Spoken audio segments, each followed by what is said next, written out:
Bienvenue dans Terrienne, l'actualité sur la condition des femmes dans le monde. Et on commence avec le choix de Terrienne.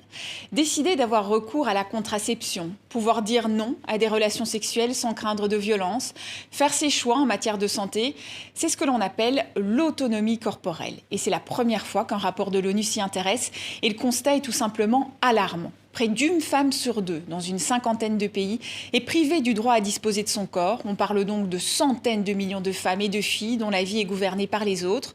Dans une vingtaine d'États ou territoires, des lois permettent encore aux violeurs de se marier avec sa victime pour échapper aux poursuites. Un sujet qui nécessite donc la mobilisation de tous.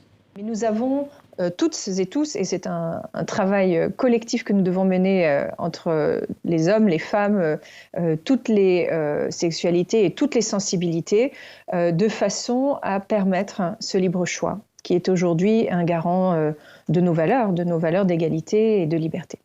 Il faut que les hommes et les femmes soient éduqués, c'est-à-dire qu'il faut que les jeunes filles et les jeunes hommes, les jeunes garçons soient éduqués à la sexualité. Donc, au fur et à mesure, essayer de faire le tri dans ce qu'on a acquis de plus important dans nos traditions africaines et d'autrement aussi trouver des façons de parler. Par exemple, je sais que si on dit on va débattre sur la sexualité, ils ne viendront jamais. Par contre, si on dit qu'on va débattre sur le cycle de la femme, sur l'avortement, sur la contraception, là où le ferait venir sur le débat. Le coup de griffe de Terrienne, c'est pour deux Allemands et leur nouveau concept de gants menstruels roses.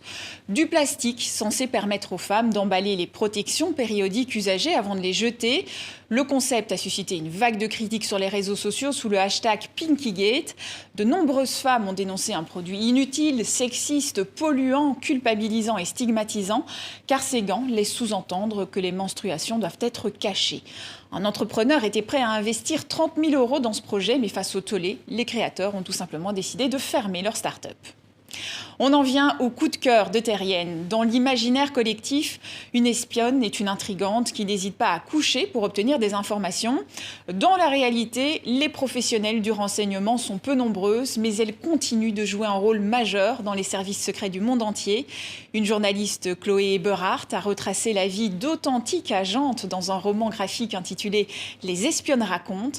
Alors, est-ce un avantage d'être une femme dans le monde du renseignement ? Les réponses de l'autrice. Elles ont malgré tout un avantage de genre qui est que tant que la parité n'existera pas dans le milieu, les gens s'attendront à ce qu'un espion soit plutôt un homme et donc on se méfiera moins d'une femme.